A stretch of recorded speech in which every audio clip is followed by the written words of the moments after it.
आत्महत्या एक दर्दनाक कहानी। उसे जीना नहीं था, वो खुद को ख़त्म कर देना चाहती थी। उसके दिमाग में हमेशा यही विचार आ रहा था। उसने डिसीजन ले लिया था, सिर्फ अंत कैसे करे इसके बारे में सोच रही थी। चारों ओर अंधेरा ही था। अपने ही सोच में मगन पूर्वी नीचे बैठकर बहुत वक्त तक ऐसे ही बैठे फर्श की तरफ एक तक देखती रही। पति के धोखेबाजी से पूर्वी अंदर से टूट गई थी। उसने बोले हुए वह शब्द पूर्वी के दिल में घाव कर गए थे। इस बार पंकज ने तो हद पार कर दी थी। अब और जीने का कोई अर्थ ही नहीं बचा था। अब खुद को ख़त्म कर दूं, इसके सिवाय दूसरा विचार उसके मन में नहीं आ रहा था। दोनों बच्चे गहरी नींद में थे। एक नज़र उनकी तरफ देखा, उनके सिर पर प्यार से हाथ फेरा। आंखों में आंसुओं की धारा बहने लगी थी।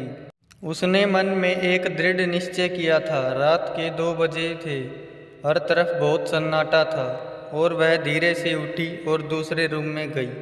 गले में फांसी का फंदा डालने ही वाली थी, तभी कुछ गिरने की आवाज़ आई। पूर्वी का 2 साल का बेटा जोर जोर से रोने लगा। उसी क्षण पूर्वी की 6 साल की बेटी चिल्लाने लगी, मम्मी छोटू बेड के ऊपर से नीचे गिर गया। तुम कहाँ हो? देखो ना छोटू कितना रो रहा है। पूर्वी भागकर दूसरे रूम में आई और अपने बेटे को उठाकर अपनी गोद में लिया और अपने सीने से लगा लिया। बेटी रोते हुए बोली, मम्मी तुम कहाँ चली गई थी? मुझे बहुत डर लग रहा था। तुम हम दोनों को छोड़कर कहीं मत जाओ, मुझे अकेले में बहुत डर लगता है। पूर्वी अपने दोनों बच्चों को पास लेकर जोर से गले लगा लिया और रोने लगी। दोनों बच्चे उसके सीने से लिपट कर सो जाते हैं। रोते रोते पूर्वी को कब नींद आ गई उसे पता ही नहीं चला। कामवाली बाई गंगू की आवाज़ से पूर्वी की नींद टूटी। अरे मैडम, आपने बाहर का गेट खुला क्यों छोड़ दिया था? अरे मैडम, क्या हुआ? अभी तक आप सोई हुई हो? तबीयत तो ठीक है ना? वो खुद को संभालते हुए बोली, हाँ थोड़ी तबीयत ठीक नहीं है। घड़ी में वक्त देखती है तो 8:30 बजे थे। आज तुम्हें आने में इतनी देर क्यों हो गई? मैडम, चौथी गली में मेहता जी रहते हैं ना, उनकी बहू ने फांसी लगाकर आत्महत्या कर ली। 2 बच्चे हैं उनकी एक 10 साल की बेटी है और 6 साल का बेटा है। यह सुनकर पूर्वी के कलेजे को धक्का लगा। अपनी साड़ी ठीक करके उसने पूछा, कब हुआ? गंगू ने बोला, रात को हुआ मैडम। मैंने ऐसा सुना है कि उसके पति की दूसरी औरत से संबंध थे। कमबख्त अभी तक नहीं आया। अचानक पूर्वी ने गुस्से से बोली, अच्छा किया वह आया या नहीं आया, उससे क्या फ़र्क पड़ता है?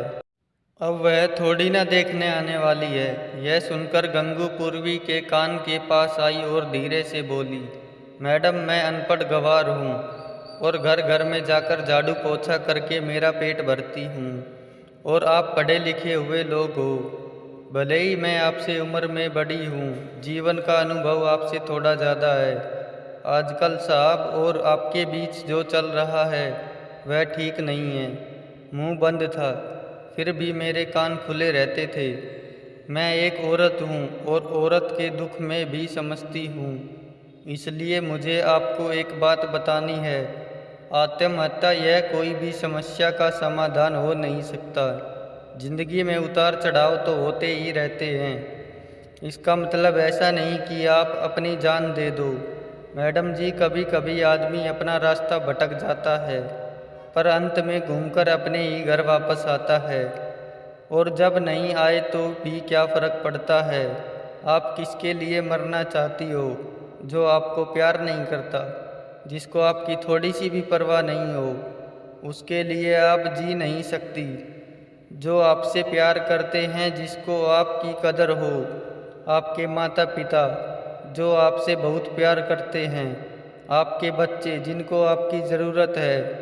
गंगू का बोलना सुनकर पूर्वी की आंखों में से आंसू की धारा बहने लगी। पूर्वी गंगू को गले लगाकर रोने लगी। गंगू पूर्वी को पीठ पर से हाथ फेरते हुए सोफे पर बैठाती है और बोलती है, बुरा ना मानो तो एक बात बोलूं मैडम, खाली दिमाग शैतान का घर होता है। आप घर में बैठकर फालतू बातों को सोचते हो। मैं आपके घर में काम करने के बाद 9 से 3 इस वक्त स्कूल में झाड़ू लगाने जाती हूँ। वहाँ की प्रिंसिपल मैडम बहुत अच्छी है। आप तो पढ़े हुए हो, अगर आप बोलती हो तो मैं आपके लिए टीचर का काम करने का पूछूं क्या? आपका वक्त भी निकल जाएगा और मन भी लग जाएगा। इस पर पूर्वी चुप बैठी थी। कोई भी जवाब ना मिलने पर गंगू बोली, मैं आपके लिए चाय लेकर आती हूँ। और गंगू काम करने लग जाती है। काम निपटा कर बोलती है, मैडम मैं जाती हूँ।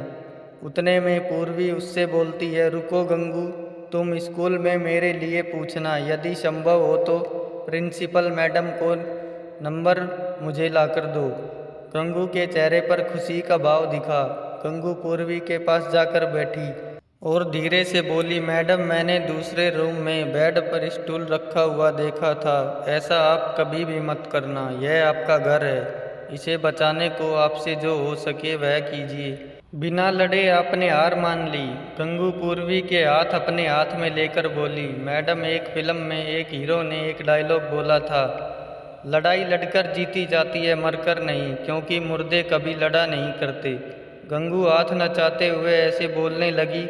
यह देखकर पूर्वी को बहुत हंसना आया। गंगू का बोलना सुनकर पूर्वी का मन हल्का हो गया और उसे एक नई आशा की किरण भी दिखी। वह अलमारी में से अपने सर्टिफिकेट निकालने लगी। दोस्तों, पति पत्नी का रिश्ता यह बहुत स्नेही होता है। भगवान से यही दुआ करता हूँ कि कोई भी पति पत्नी के जीवन में ऐसा मोड़ नहीं आना चाहिए। अगर आया भी तो आत्महत्या यह इसका इलाज नहीं है।